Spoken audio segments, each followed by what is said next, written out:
Hello प्यारे विद्यार्थियों, मैं ब्रजेंद्र आप सभी का बोर्ड एग्जाम प्लस में स्वागत करता हूं। आज हम लोग पढ़ने वाले मॉडर्न फिजिक्स यानी आधुनिक भौतिकी।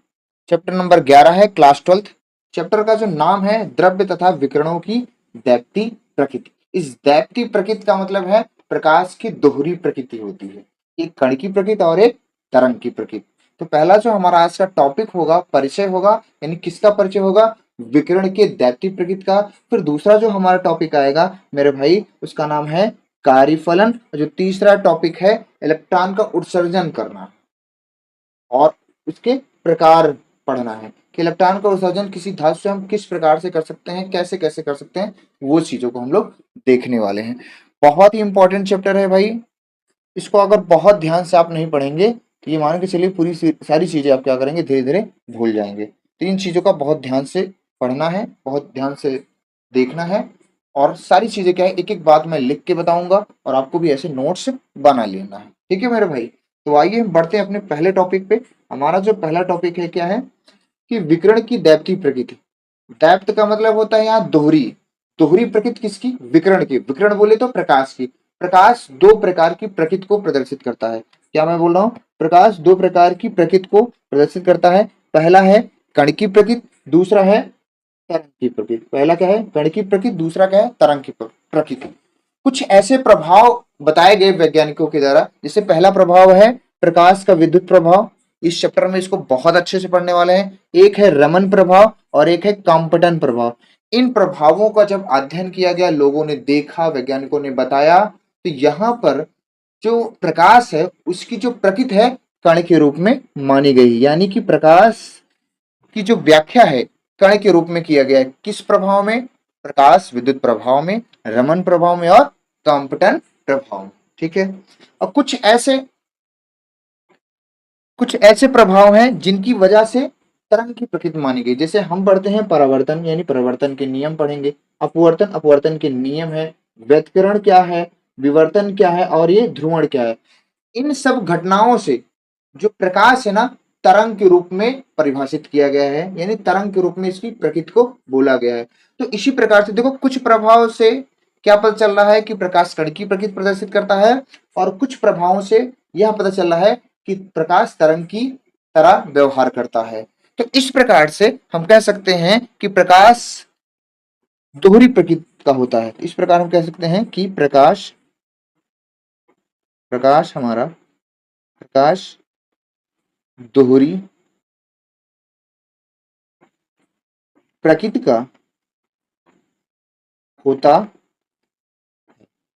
तो भाई क्योंकि इसमें बहुत सारी विडंबनाएं चली, कण की प्रकृति है, तरंग की प्रकृति है, तो अलग अलग वैज्ञानिकों ने अपना अलग अलग प्रभाव दिया, अलग अलग नियम दिया। उसके आधार पर वैज्ञानिकों ने कण की प्रकृति मानी और तरंग की प्रकृति मानी।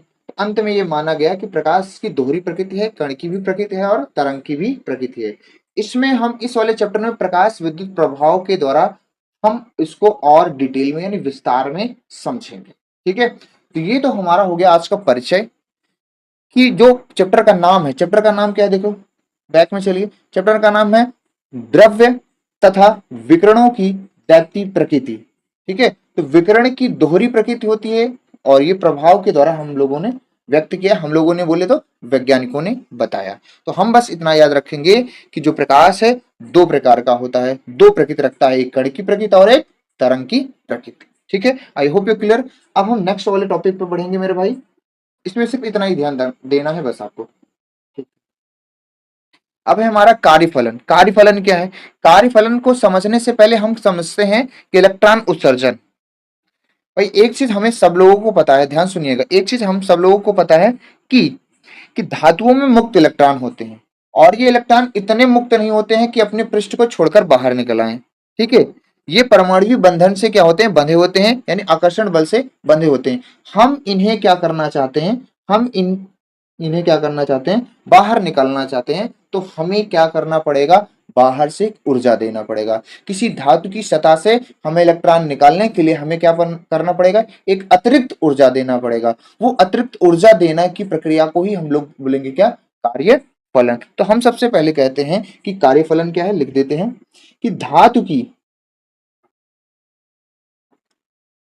यहाँ लिखते हैं कार्यफलन की डेफिनेशन, यहाँ लिखते रहे। धातु की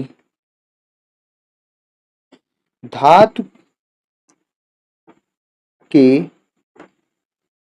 पृष्ठ से या सतह से, धातु के पृष्ठ या सतह से, सतह से इलेक्ट्रॉन को, इलेक्ट्रॉन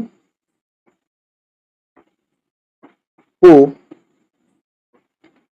बाहर निकालने के लिए, बाहर निकालने के लिए, बाहर निकालने के लिए आवश्यक न्यूनतम ऊर्जा, आवश्यक, आवश्यक क्या बोलेंगे, आवश्यक, आवश्यक न्यूनतम ऊर्जा को, न्यूनतम ऊर्जा को कार्यफलन फलन कहते हैं। क्या कहते हैं, कार्यफलन कहते हैं। इसे हम W से लिखते हैं, इसे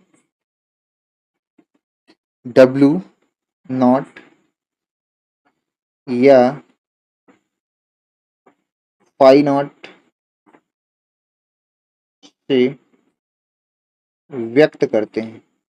ठीक है, बहुत ही सारी चीजें मैं एक एक बात लिख दूंगा, क्योंकि मॉडर्न फिजिक्स एक ऐसी फिजिक्स है, बहुत ध्यान से नहीं देखेंगे तो चीजों को आप भूल जाएंगे। ठीक है, तो हमें क्या करना है भाई, किसी धातु से इलेक्ट्रॉन को निकालना है, तो भाई हमें हमें क्या करना पड़ेगा, एक आवश्यक न्यूनतम ऊर्जा दे, कि उसको इतनी ऊर्जा दें कि धातु से इलेक्ट्रॉन क्या करें, बाहर निकले।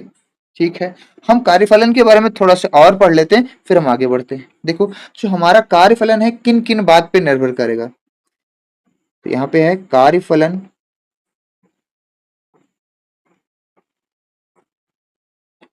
की निर्भरता, कार्यफलन की निर्भरता यानी ये जो हमारा कार्यफलन है किस किस बात पर क्या करेगा, निर्भर करेगा मेरे भाई। तो पहली चीज है आपके सामने, जो पहली चीज है यहाँ पे मैं लिख दे रहा हूँ, ये तो हमारी मान लीजिए हेडिंग है। जो पहली चीज है हमारे पास,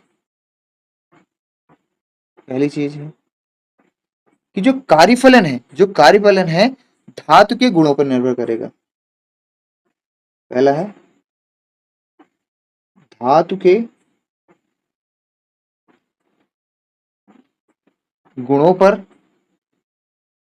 गुणों पर, कि धातु का किस प्रकार का गुण है इस बात पर निर्भर करेगा, तभी धातु की सतह से इलेक्ट्रॉन को उत्सर्जित करा पाएगा। पहली चीज। दूसरी चीज है मेरे भाई, दूसरी चीज है कि धातु, इस धातु, धातु पृष्ठ की प्रकृति पर, धातु की पृष्ठ है किस प्रकार से है, कठोर है, नॉर्मल है, जैसा भी है उसकी प्रकृति पर क्या करेगा, निर्भर करेगा। ठीक है, तीसरी चीज क्या होगा, पृष्ठ पर उपस्थित, पृष्ठ पर उपस्थित, उपस्थित, पृष्ठ पर उपस्थित अपद्रव्य की मात्रा पर,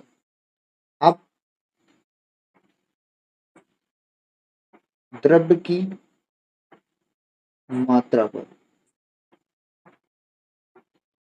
ये तीन बातों पे हमारा क्या है, कार्यफलन निर्भर करता है। तीन बातों पर हमारा क्या है, कार्यफलन निर्भर करता है, कि धातु, धातु के गुणों पर, कि धातु किस प्रकार के गुण प्रदर्शित कर रहा है, धातु की पृष्ठ की प्रकृति कैसी है, पृष्ठ पर उपस्थित जो अपद्रव्य है उसकी मात्रा पर निर्भर करेगा, है ना। तब जाके हम एक आवश्यक ऊर्जा, न्यूनतम ऊर्जा देंगे तो किसी धातु की सतह से हम क्या कर सकते हैं, इलेक्ट्रॉन को निकाल सकते हैं। ये तीन चीजें अपनी निर्भरता है। मैं कुछ कुछ धातुओं का आपका नाम गिनाता हूं। जैसे हमारे पास क्या है कि पहला, जैसे हमारे पास है सीजियम, सीजियम का जो कार्यफलन होता है, क्या होता है हमारे पास, होता है सीजियम। सीजियम, सीजियम यानी कि सी एस, ठीक है, या फिर आप सी एस लिख दो। इसका जो कार्यफलन होता है, इसका जो कार्यफलन होता है 2.4 इलेक्ट्रॉन वोल्ट। इलेक्ट्रॉन वोल्ट के बारे में भी हम पढ़ेंगे। ये कार्य है, किसी भी धातु का सबसे कम कार्यफलन है, और सबसे ज्यादा कार्यफलन किसका होता है, किस धातु का होता है, प्लेटिनम का। क्या होता है, प्लेटिनम का। प्लेटिनम धातु का कार्यफलन सबसे ज्यादा होता है, उसका होता है 5.56, 5.56 नहीं मेरे भाई, 5.65 इलेक्ट्रॉन वोल्ट। ये कार्यफलन, यानी जूल, यहाँ जो एक कार्यफलन का मात्रक है वो होता है जूल। जूल को यहाँ पे इलेक्ट्रॉन वोल्ट में बदला गया है। उसको हम सिखाएंगे कि कैसे जूल को इलेक्ट्रॉन वोल्ट में बदला जाता है और इलेक्ट्रॉन वोल्ट को जूल में बदला जाता है, ठीक है। तो सबसे कम किसी धातु का कार्यफलन होता है तो उसका नाम है मेरे भाई, क्या नाम है, सीजियम। और सबसे ज्यादा किसी धातु का कार्यफलन होता है तो उसका नाम है प्लेटिनम। इन्हीं दोनों तत्वों के बीच में सभी धातुओं के कार्यफलन होते हैं, जैसे पोटेशियम हो जाएगा, सोडियम हो जाएगा, कैल्शियम हो जाएगा, एल्यूमिनियम हो जाएगा, तांबा हो जाएगा। इन सब धातुओं का जो कार्यफलन है सीजियम और प्लेटिनम के बीच में ही होता है, ठीक है। उन सबको लिखने की कोई खास आवश्यकता नहीं है। मैं तुम्हें यहाँ पर एक और बात बता दूं कि जो कार्यफलन है यहाँ पे, कार्यफलन यहाँ मैं साइड में लिख दे रहा हूँ, फलन का कार्यफलन का जो मात्रक है, कार्यफलन का मात्रक, तो ये कार्यफलन है वो होता है जूल। क्या होता है, कार्यफलन का मात्रक क्या होता है, जूल। जूल क्या होता है, जूल जूल जूल। जूल बोलो या इलेक्ट्रॉन वोल्ट, जूल बोलो या इलेक्ट्रॉन वोल्ट, जूल बोलो या इलेक्ट्रॉन वोल्ट। सर मुझे ये बताइए एक इलेक्ट्रॉन वोल्ट क्या, जूल बोलो या एक इलेक्ट्रॉन वोल्ट। तो हम आपको नेक्स्ट वाले टॉपिक में, यानी नेक्स्ट पेज पर हम आपको दिखाना चाह रहे हैं कि एक इलेक्ट्रॉन वोल्ट क्या है, एक इलेक्ट्रॉन वोल्ट क्या है, ठीक है। देखिए मेरे भाई, तो हम सबसे पहले थोड़ा सा आगे बढ़ते हैं, या यहीं पे बता दिया जाए, चलिए नहीं आगे बढ़ जाते हैं, कोई दिक्कत नहीं, चीज की कमी नहीं है। तो हम क्या कहना चाहते हैं कि एक इलेक्ट्रॉन वोल्ट क्या है। तो हेडिंग जो हमारी है 1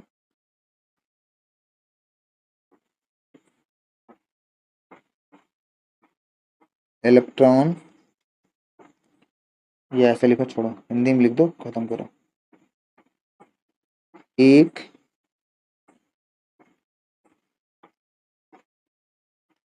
इलेक्ट्रॉन वोल्ट, ये हमारी क्या है, हेडिंग। ये हमारी क्या है, हेडिंग है। इसको शॉर्ट में हम लोग कैसे लिखेंगे, ईवी से, अभी भी बताया, ठीक है। अभी एक इलेक्ट्रॉन वोल्ट क्या है, तो किसी इलेक्ट्रॉन को हम लिख सकते हैं कि किसी, ए भाई, किसी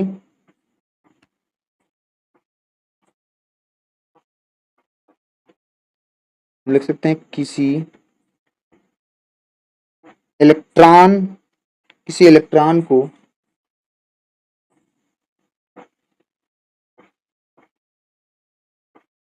किसी इलेक्ट्रॉन को, क्या बोल रहा हूं, किसी इलेक्ट्रॉन को 1 वोल्ट, 1 वोल्ट विभवांतर के द्वारा, 1 वोल्ट विभवांतर, विभवांतर के द्वारा, के द्वारा त्वरित करने पर, त्वरित करने पर प्राप्त ऊर्जा, त्वरित करने पर प्राप्त ऊर्जा को, प्राप्त ऊर्जा को एक, सॉरी, एक इलेक्ट्रॉन वोल्ट, एक इलेक्ट्रॉन वोल्ट कहते हैं,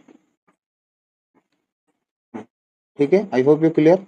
सिंपल सा है कि एक इलेक्ट्रॉन वोल्ट क्या है, इलेक्ट्रॉन वोल्ट हालांकि कार्य का मात्रक है, पर एक इलेक्ट्रॉन वोल्ट से क्या समझते हैं, तो एक इलेक्ट्रॉन वोल्ट को एक वोल्ट विभवांतर के द्वारा त्वरित करने पर जितनी ऊर्जा हमें प्राप्त होती है उसी को हम लोग बोलते हैं इलेक्ट्रॉन वोल्ट। और एक इलेक्ट्रॉन वोल्ट बराबर जो होता है, इसको हम शॉर्ट में ऐसे लिखते हैं ईवी से, तो एक इलेक्ट्रॉन जो वोल्ट बराबर होता है वो हमारा होता है 1.6 इंटू 10⁻⁻19 जूल के बराबर होता, जूल की क्या होता है, बराबर होता है। ठीक है,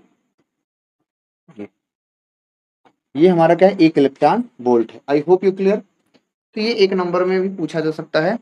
अब क्या करना है कि धातु के पृष्ठ से इलेक्ट्रॉन को उत्सर्जन करने के लिए हम क्या करते हैं, ऊर्जा देते हैं, और वो ऊर्जा किस किस प्रकार से दे सकते हैं, जो है उसी प्रकार से धातु की सतह से इलेक्ट्रॉन का हम क्या कर पाएंगे, उत्सर्जन करा पाएंगे। तो आइए हम समझते हैं अब कि धातु की सतह से इलेक्ट्रॉन कैसे उत्सर्जित होगा। तो इलेक्ट्रॉन उत्सर्जन के प्रकार, इलेक्ट्रॉन उत्सर्जन के प्रकार, इलेक्ट्रॉन उत्सर्जन कैसे होगा, हमने पहले ही बताया, अभी भी बताया कि धातुओं में क्या होते हैं, मुक्त इलेक्ट्रॉन होते हैं। सही बात सर जी। वो मुक्त इलेक्ट्रॉन परमाणु के बंधन में होते हैं, और ये मुक्त इलेक्ट्रॉन इतने मुक्त नहीं होते हैं कि अपने धातु की प्लेट को छोड़कर या निकलकर अपने आप बाहर चले जाएं, ऐसा पॉसिबल नहीं हो पाता।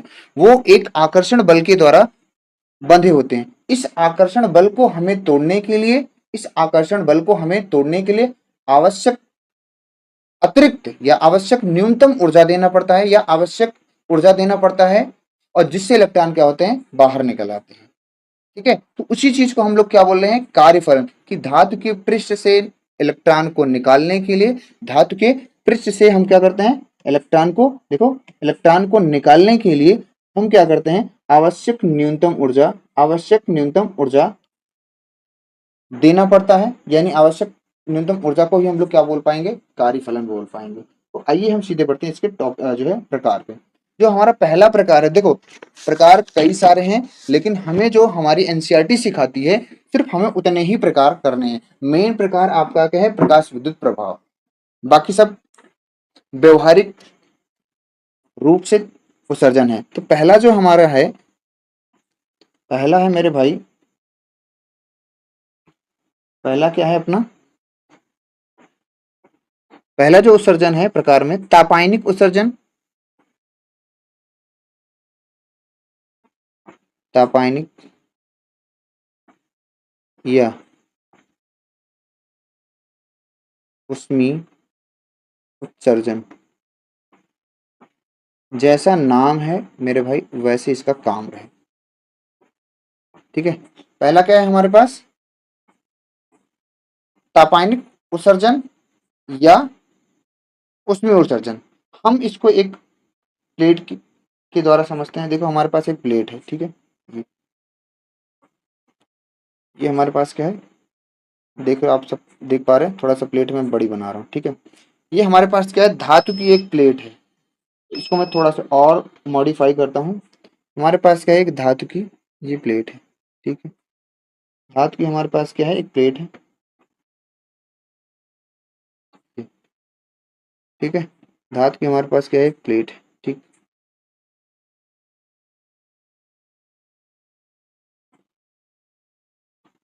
ठीक,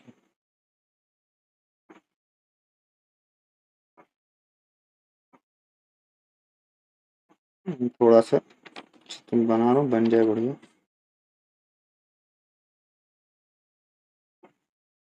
ठीक है, थोड़ा सा ध्यान दो, चित्र ताकि अच्छा लग जाए तो फिर मजा आ जाए। ये हमारे पास क्या है, धातु की एक प्लेट है जिसमें क्या है मेरे भाई, इलेक्ट्रॉन है। थोड़ा सा और नीचे कर लिया जाए, नहीं नहीं भाई इसी पर रहने दे, सेट हो चुका है। ठीक है चलो, कोई बात नहीं, डज नॉट, डजेंट मैटर, छोड़ो। तो इस धातु के पृष्ठ में क्या है, ये हमारे क्या है, इलेक्ट्रॉन बैठे हैं। ये हमारे क्या है, इलेक्ट्रॉन बैठे हैं। ये हमारे क्या है, इलेक्ट्रॉन है, और इलेक्ट्रॉन मुक्त होते हैं। तो मेरे भाई इतने मुक्त नहीं होते हैं कि ये अपनी धातु की प्लेट को स्वयं छोड़कर भाग आए, और इनको हमें बाहर निकालने के लिए क्या करना पड़ता है, इनको हमें बाहर निकालने के लिए क्या करना पड़ता है? ऊर्जा देना पड़ता है। क्या करना पड़ता है? ऊर्जा देना पड़ता है। वो ऊर्जा हम किस रूप में देंगे? क्योंकि हम क्या पढ़ रहे हैं? तापानिक उत्सर्जन या उष्मीय उत्सर्जन। हम क्या करेंगे मेरे भाई कि धातु की प्लेट को गर्म करेंगे और गर्म करने पर ये जो मुक्त इलेक्ट्रॉन है ये पर्याप्त ऊर्जा पा जाएंगे, और जब पर्याप्त ऊर्जा पा जाएंगे ना, ये धातु के पृष्ठ से क्या हो जाएंगे? बाहर निकलेंगे। तो इसको हम ऊर्जा देने के लिए क्या करते हैं? एक बर्नर लगा देते हैं।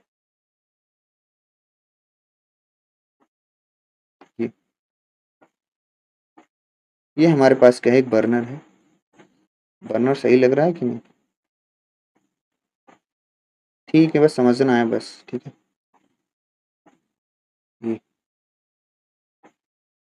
ये मैंने हीट दे दिया है।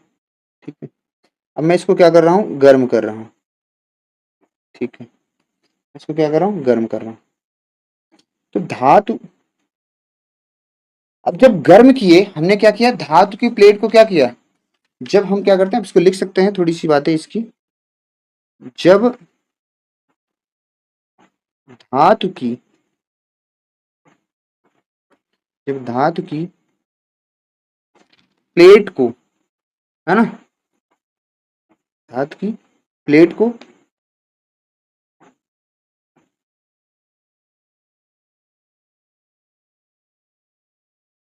गर्म प्लेट को, वो भी तो लिखो।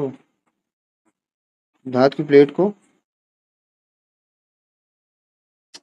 क्या हो रहा है? धातु की प्लेट को गर्म किया जाता है, गर्म किया जाता है तो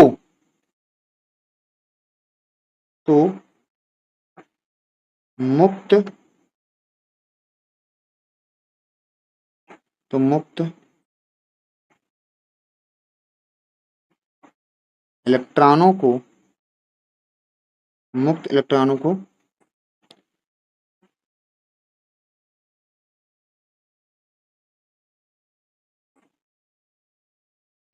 मुक्त इलेक्ट्रॉनों को तापीय ऊर्जा,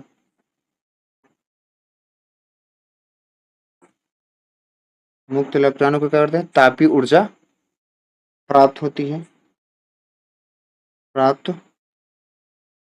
होती है, जिससे इलेक्ट्रॉन धातु की पृष्ठ या सतह से, धातु की पृष्ठ से उत्सर्जित होने लगते हैं, धातु की पृष्ठ से उत्सर्जित यानी निकलने लगते हैं, उत्सर्जित होने लगते। तो इस प्रक्रिया इस प्रक्रिया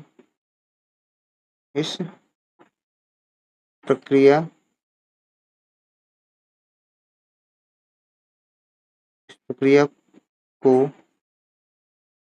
तापायनिक तापायनिक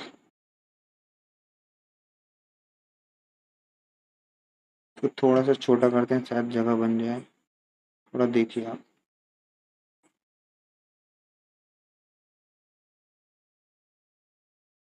ठीक, तापायनिक उत्सर्जन कहते कहते मेरे भाई, मैंने चीजों को लिख दिया। सिंपल सी चीज है, देखो ये इतना लंबा चौड़ा जो भी मैंने लिख दिया, सिंपल से क्या है? तापानिक उत्सर्जन या उष्मीय उत्सर्जन में हम क्या करें? किसी धातु को गर्म करेंगे, यहाँ पर लिख देंगे गर्म करने पर।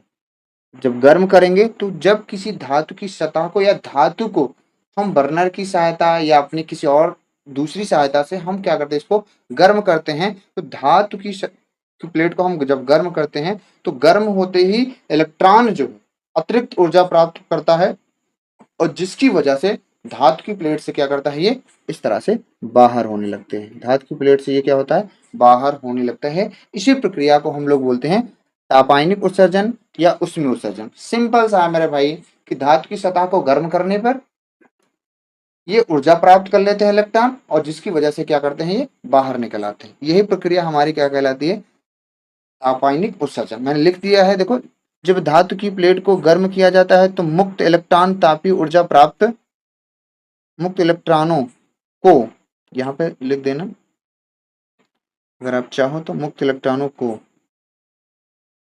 यहाँ पे थोड़ा सा मिस हुआ है, अगर ये बन जाए तो ठीक है। यहाँ पे लिख देते हैं, फिर से लिख ही देते हैं, मुक्त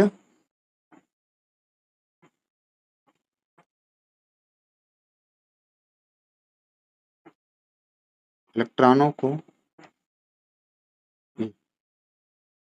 और क्लियर हो गया।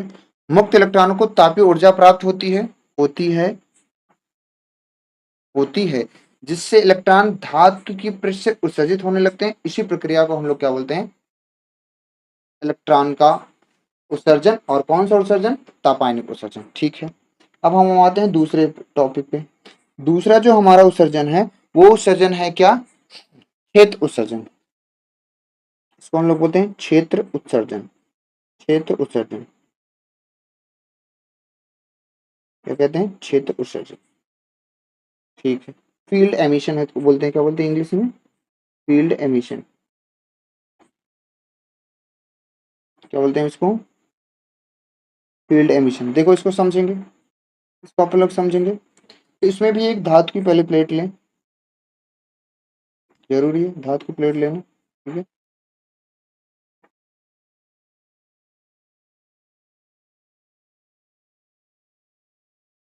कि हमने क्या, एक धातु की प्लेट सेम इसी तरह से लिया।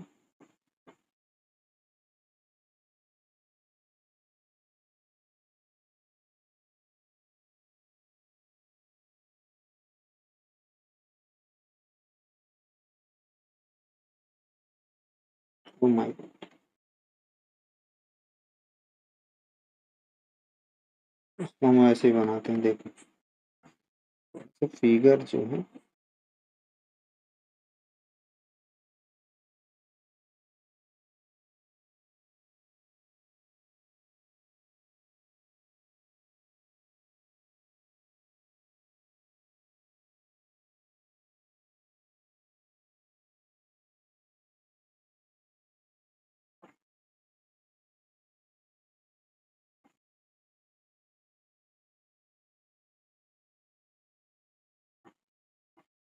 ठीक है, ये हमारी क्या हो गई, दूसरी प्लेट है।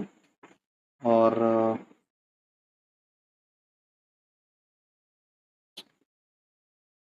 थोड़ा सा चित्र में टाइम लग रहा है, तो हमने क्या कर दिया, ऊपर जो है एक प्रबल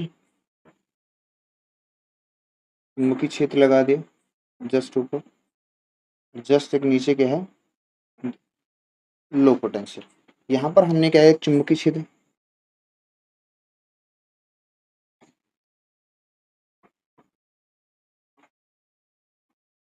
चुंबकीय क्षेत्र, ये हाई पोटेंशियल है,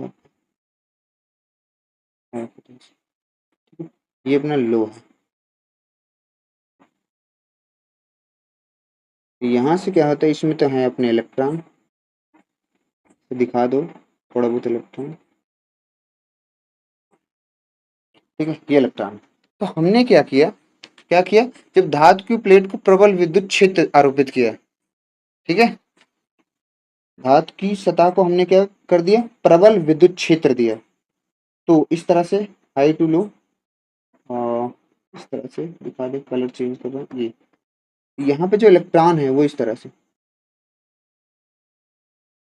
इस तरह से बाहर निकले,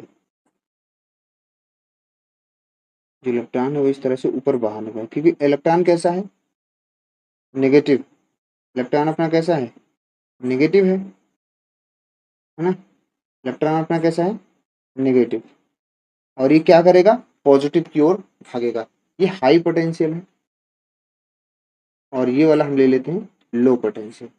तो हम कह सकते हैं कि जब धातु की सतह पर प्रबल विद्युत क्षेत्र दिया जाता है तो इलेक्ट्रॉन पर प्रबल विद्युत क्षेत्र एक बल कार्य करने लगता है, जिसकी वजह से धातु की सतह से इलेक्ट्रॉन क्या हो जाते हैं, उत्सर्जित हो जाते हैं। भाई अब आप देख पा रहे हैं कि में क्या रखा है, इलेक्ट्रॉन। इलेक्ट्रॉन कहाँ भाग रहा है, ऊपर की ओर। कहाँ भाग रहा है इलेक्ट्रॉन, ऊपर की ओर। क्यों? क्योंकि जब हम प्रबल वैद्युत क्षेत्र दे रहे हैं तो इस पर एक बल कार्य करता है। वह बल क्या कर रहा है, जितने भी इलेक्ट्रॉन है उसको अपनी ओर क्या करता है, आकर्षित करता है। हम लिख सकते हैं, आराम से लिख सकते हैं कि जब धातु की प्लेट को प्रबल वैद्युत क्षेत्र, प्रबल ओहो प्रबल विद्युत क्षेत्र के बीच रखा जाता है, रखा जाता है तो धातु की सतह से, तो धातु की सतह या पृष्ठ से इलेक्ट्रॉन उत्सर्जित इलेक्ट्रॉन उत्सर्जित होने लगते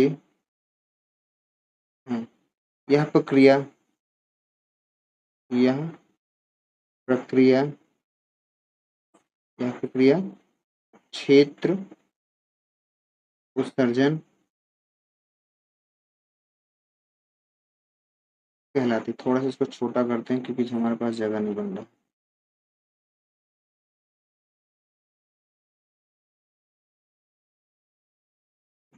फिर से बैच छोड़ देगा।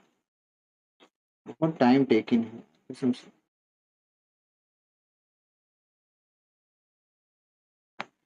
बस। तो इस यह प्रक्रिया चुंबकीय क्षेत्र उत्सर्जन कहलाती।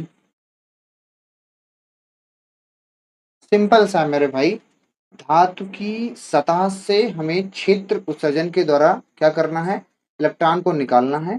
तो हम दोनों तरफ क्या करते हैं, हाई पोटेंशियल और लो पोटेंशियल की प्लेट रख देंगे, उसके सॉरी वैद्युत क्षेत्र रखेंगे और इसके बीच में हम क्या कर देंगे, प्लेट रख देंगे। तो क्या होगा, तो इस पर एक बल कार्य करेगा। वो जो बल है ना, इलेक्ट्रॉन को अपनी ओर क्या करता है, आकर्षित कर लेता है। तो इस तरह हम कह सकते हैं, जब धातु की प्लेट को प्रबल चुंबकीय क्षेत्र के बीच में रखा जाता है ना, तो धातु की सतह से इलेक्ट्रॉन उत्सर्जित होने लगते हैं। यही प्रक्रिया हमारी क्षेत्र उत्सर्जन कहलाती है। ठीक है, आई होप यू क्लियर। बहुत ये नॉर्मल चीजें हैं, है ना। तीसरा हमारे पास एक है जो इम्पोर्टेंट है अपना, उसका नाम है प्रकाश विद्युत उत्सर्जन या प्रकाश विद्युत उत्सर्जन। तीसरा का नाम है प्रकाश विद्युत उत्सर्जन, प्रकाश विद्युत उत्सर्जन या प्रकाश विद्युत प्रभाव, यहीं से मिलता है भाई, उत्सर्जन। अब यही पूरे चैप्टर में के हमारा रामबाण है। ये तो जो हमने पहला पढ़ा और ये जो दूसरा पढ़ा वो क्या है, अपना एक व्यवहारिक रूप से किसी धातु की सतह से इलेक्ट्रॉन को निकालने की प्रक्रिया। सिंपल सी है। क्षेत्र उत्सर्जन के द्वारा, वैद्युत क्षेत्र के द्वारा गर्म करके निकाला गया, सिंपल सा। और क्षेत्र उत्सर्जन के द्वारा भी निकाला गया। अब ये वाला हमें समझना है जो हमारे लिए इंपॉर्टेंट है, जो हमारे लिए क्या है अब इंपॉर्टेंट है। इसमें क्या किया गया, अब क्या किया गया, धातु की पहले एक प्लेट लिए जाए, फिर से धातु की पहले प्लेट ली जाए मेरे भाई।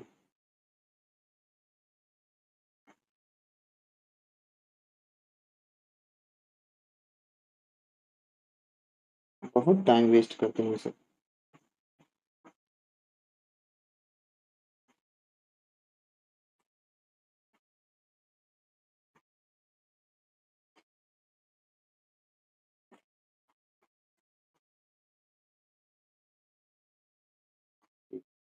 थोड़ा सा और नीचे ले लेता हूँ क्योंकि हमें तरंग तो ये हमारा क्या है,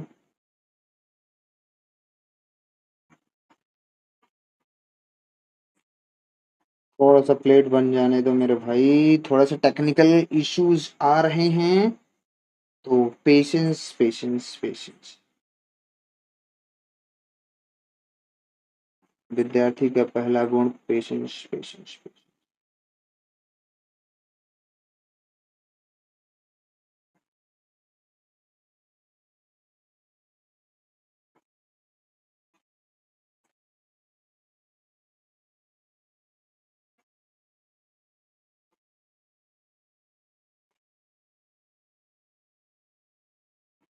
देखिए हमने बना दिया क्यों, चलो।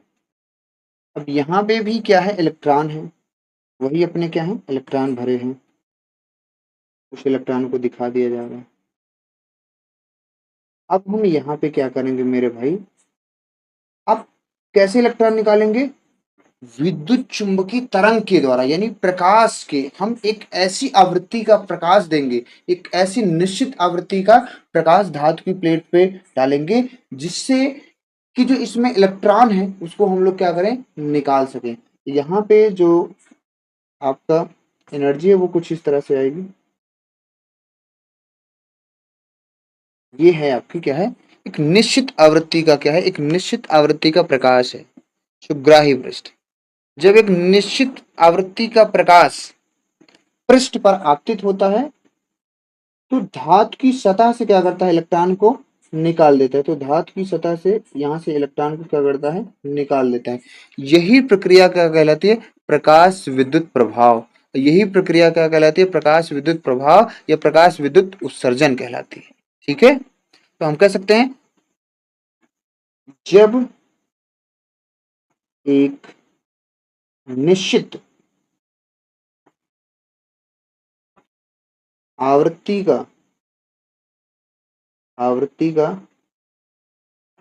प्रकाश आवृत्ति का प्रकाश धातु की की सतह पर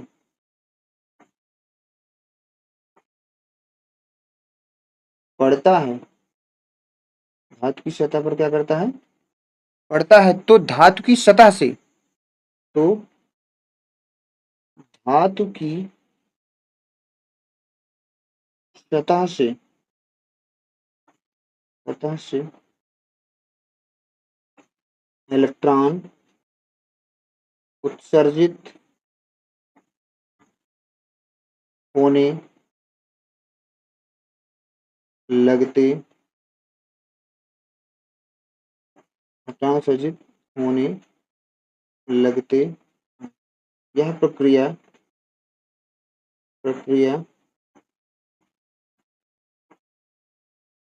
प्रकाश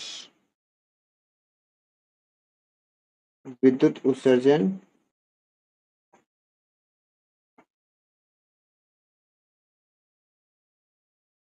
या प्रकाश विद्युत